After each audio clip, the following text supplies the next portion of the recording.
आपका दिमाग कभी-कभी ना एक छोटी-सी बात को इतना बड़ा बना देता है कि एक्चुअल प्रॉब्लम से ज़्यादा आप यही सोचते-सोचते थक जाते हो कि मैं सोच क्या रहा हूँ। लाइक मेरे साथ तो ये बहुत बार हुआ है कि किसी से कोई बात हुई, कोई कन्वर्सेशन हुई, वो तो चला जाता है सामने वाला, उसके बाद मेरे दिमाग में वो कन्वर्सेशन दोबारा स्टार्ट होती है कि इस टाइम ऐसा बोलना चाहिए था, उस टाइम ऐसा बोलना चाहिए था, उसने ऐसा क्यों बोला?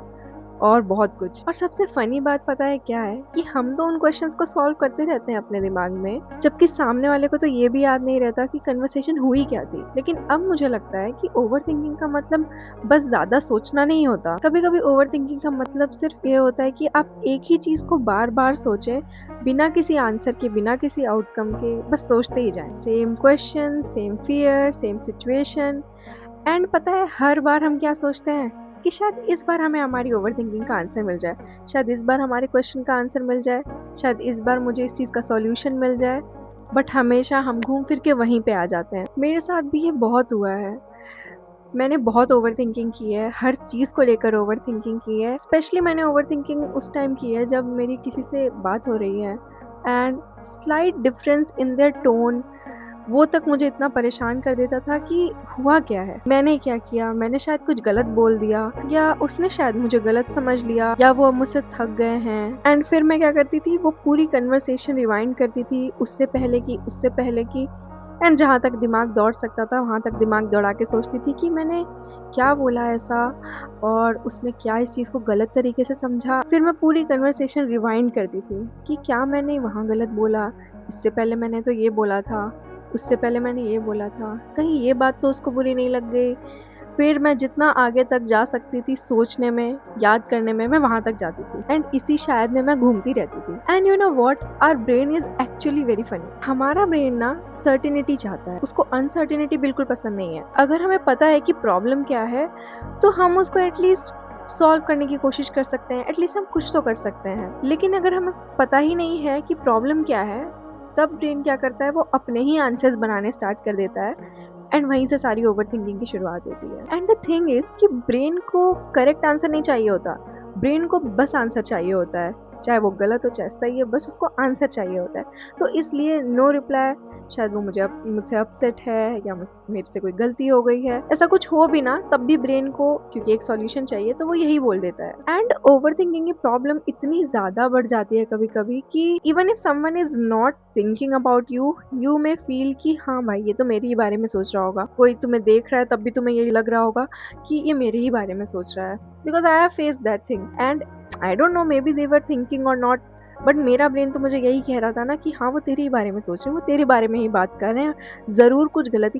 एंड द थिंग इज़ कि ओवरथिंकिंग कभी खुशी वाली चीज़ों के लिए नहीं होती है, हमेशा नेगेटिविटी की तरफ ही होती है कि ज़रूर मेरे बारे में कुछ गलत बातें हो रही होंगी या उसे तो मैं गलत लग रही होंगी या बहुत कुछ। यू नो मैं जब कॉलेज में आई, बहुत आराम से चीज़ें जा रही थी, सब कुछ बढ़िया चल रहा था, बट होता है ना कभी all days are not happy और या all days are not sad. After some time some people stop talking and बिना किसी रीज़न के, बिना किसी बात के, एंड व्हेनेवर आई आस्क्ड तो उन्होंने यही बोला कि नहीं कोई बात नहीं है। बट द थिंग इज़ कि क्योंकि उनके टोन में, उनके बिहेवियर में एक स्लाइट एकदम चेंज था ना, उस वज़ह से मैं ओवरथिंकिंग करती थी कि मैंने कुछ तो पक्का गलत किया होगा, that's why they are behaving like that to me. उस चीज़ की वज़ह से मैंने बहुत टाइम अपना सिर्फ़ ओवरथिंकिंग में ही काटा है या डिप्रेशन में काटा है कह सकते हैं। अब भले उनको मुझसे कोई फ़र्क पड़ता हो या ना फ़र्क पड़ता हो, बट मेरे दिमाग में वो चीज़ें क्रिएट हुई, मेरे दिमाग को ये लगता था कि उन्हें फ़र्क पड़ता है एंड कहीं न कहीं वो मेरे सेल्फ वर्थ को हिट कर रहा था। ऐसा लगता था जैसे कि मैं शायद बात करने के लायक नहीं हूँ या मेबी मुझे चीज़ें नहीं आती हैं एंड सेल्फ डाउट में आप कहीं न कहीं घूमने लगते हो एंड मेरे साथ एग्ज़ैक्टली वही हो रहा था। लाइक दूसरों के मुझसे बात करने से या ना करने से मैं अपनी वैल्यू डिसाइड कर रही थी। If someone is talking to me nicely and बढ़िया से, देन आई वुड फ़ील कि हाँ, मैं लाइक वर्थ हूँ।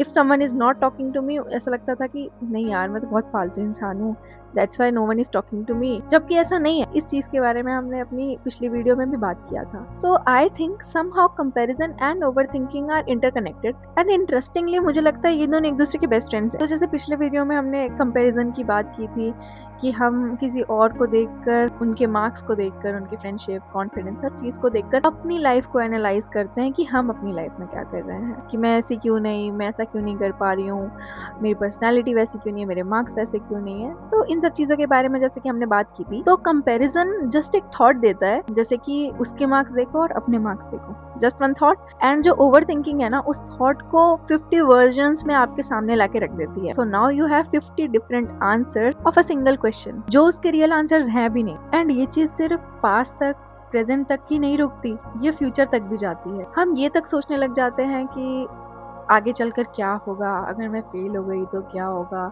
मेरा अच्छा करियर नहीं हुआ तो क्या होगा, कहीं मेरे डिसीजंस रॉन्ग तो नहीं है, अगर सब मुझसे आगे निकल गए तो।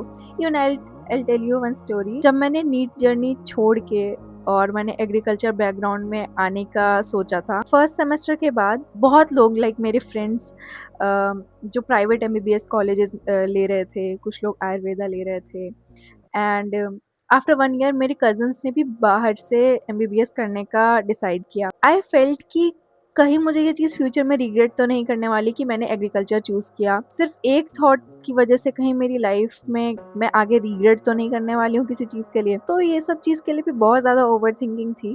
Of course now I am all right and now I am very happy कि वो सब चीज़ें मेरे पास आई, मेरे को उस सब चीज़ों से एक्सपीरियंस मिला, and now I am finally here. और मुझे सबसे इंटरेस्टिंग यही चीज़ लगती है कि हम कभी-कभी आज की एनर्जी अपने कल की प्रॉब्लम सॉल्व करने के लिए लगा देते हैं, जो कि हमें पता भी नहीं है कि है या नहीं है, एंड उस चक्कर में हम अपनी प्रेजेंट की प्रॉब्लम्स भूल जाते हैं। So after this much Mahabharata, I realise something कि मुझे अपने थॉट्स को हर बार आंसर देने की जरूरत नहीं है।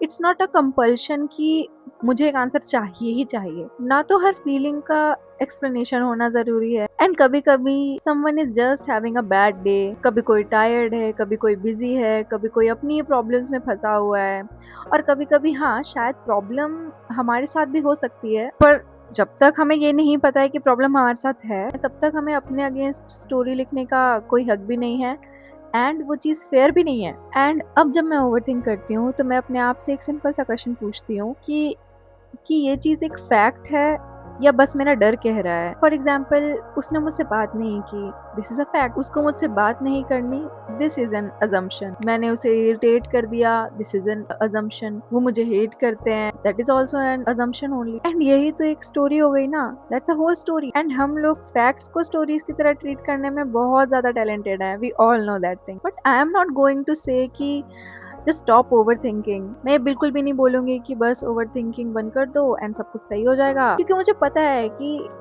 It is not that easy. Over thinking को डोंट थिंक बोलना ना बिल्कुल वैसा ही है जैसे कि मैं आपको बोलूं पिंक एलिफेंट के बारे में आप मत सोचो, या ग्रीन कलर की बुक के बारे में आप मत सोचना। अब आप बताइए, सबसे पहले आपको क्या याद आया, पिंक एलिफेंट या ग्रीन बुक? एग्जैक्टली।